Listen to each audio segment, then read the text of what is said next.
മറ്റൊരു ചോദ്യം. Assembly hall ബ്രാക്കറ്റിൽ സഭാ ഹാൾ എന്നത് മാറ്റി ബ്രദറൻ ചർച്ച് എന്ന സഭാ ഹാളിന് ബോർഡ് വയ്ക്കുന്നത് ശരിയോ? ഡയറക്റ്റ് ഉത്തരം കൃത്യമായി പറയണം.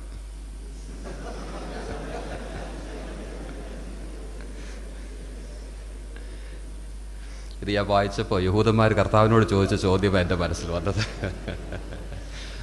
നീ ഞങ്ങളെ എത്രത്തോളം ആശിപ്പിക്കും? നീ ക്രിസ്തുവെങ്കിൽ കൃത്യമായിട്ട് ഉത്തരം പറയണം. കർത്താവ് എന്താ ഉത്തരം പറഞ്ഞത്? ഉത്തരം എന്താ കർത്താവ് പറഞ്ഞത്? ഞാൻ നിങ്ങളോട് അത് പറഞ്ഞു കഴിഞ്ഞതാ.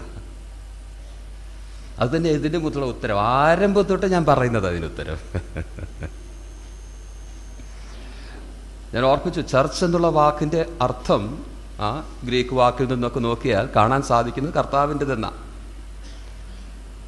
ആ അർത്ഥത്തിൽ സഭകൾ കർത്താവിൻ്റെതാ. എന്നാൽ കർത്താവ് സഭകൾക്ക് നൽകിയ പേര് അതല്ല. എന്താ നൽകിയത്? എക്ലീസിയ. എക്ലീസിയ, അതാണ് അവൻ തൻ്റെ ജനത്തെ വിളിച്ചത്. നാം ഒരു കാര്യം ഓർക്കേണ്ടത്, നാം മറ്റുള്ള വിഭാഗങ്ങളിൽ നിന്നും സമുദായങ്ങളിൽ നിന്നും സംഘടിതമായിട്ടുള്ള അവസ്ഥകളിൽ നിന്നുമൊക്കെ വേർതിരിഞ്ഞ് വന്നത് വേർതിരിഞ്ഞിട്ട് അവരെ പോലാകാനല്ല, പിന്നെ പുതിയ നിയമ മാതൃക പാലിപ്പാനായിട്ട്. പുതിയ നിയമ മാതൃക, പുതിയ നിയമത്തിൽ അപ്പോസ്തലിക കാലത്ത് കർത്താവ് വിഭാവന ചെയ്തതെന്ത്, അതിലേക്ക് മടങ്ങി വരാനാ നാം എല്ലാറ്റിൽ നിന്നും മാറിയത്.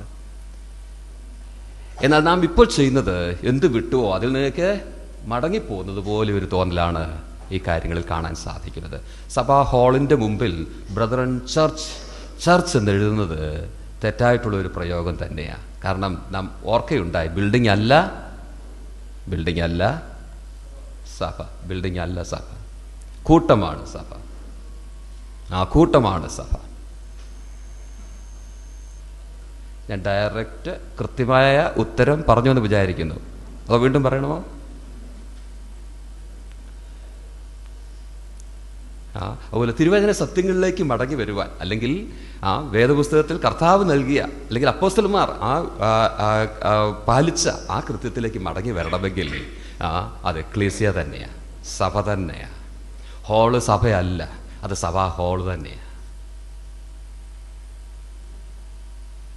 മറ്റൊന്ന് നാം ഓർക്കേണ്ടത്, നമ്മുടെ പ്രശ്നം പേരിലല്ല, വേരില. പേര് മാറ്റം കൊണ്ട് ഒരു പ്രശ്നത്തിനും പരിഹാരമുണ്ടാകില്ല.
എന്തോ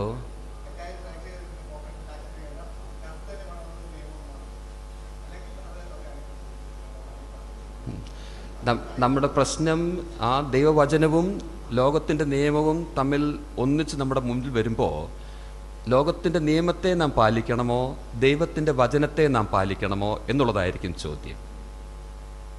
അത് നാം സഭകളിൽ തീരുമാനമെടുത്താൽ മതി, നമുക്ക് എന്ത് വേണമെന്നുള്ളത്. നാം ഇവിടെ തീരുമാനമെടുക്കേണ്ടതുമല്ലത്. ലോകത്തിൻ്റെ നിയമം ഒരു വശത്ത്, ദൈവത്തിൻ്റെ വചനം മറ്റൊരു വശത്ത്. ഈ രണ്ടും ഘടകവിരുദ്ധമായി വരുമ്പോൾ എന്ത് നാം തിരഞ്ഞെടുക്കണമെന്നുള്ളത്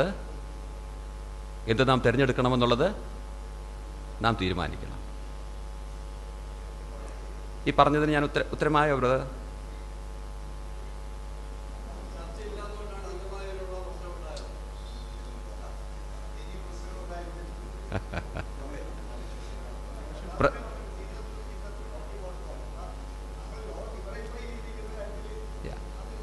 അത് തന്നെ ഞാൻ പറഞ്ഞത്. ഒന്ന് മറ്റൊന്നിന് വിരുദ്ധമാകുമ്പോൾ നാം എന്തിന് പ്രാധാന്യം കൊടുക്കുന്നു എന്നുള്ളതിനെ അനുസരിച്ചിരിക്കും.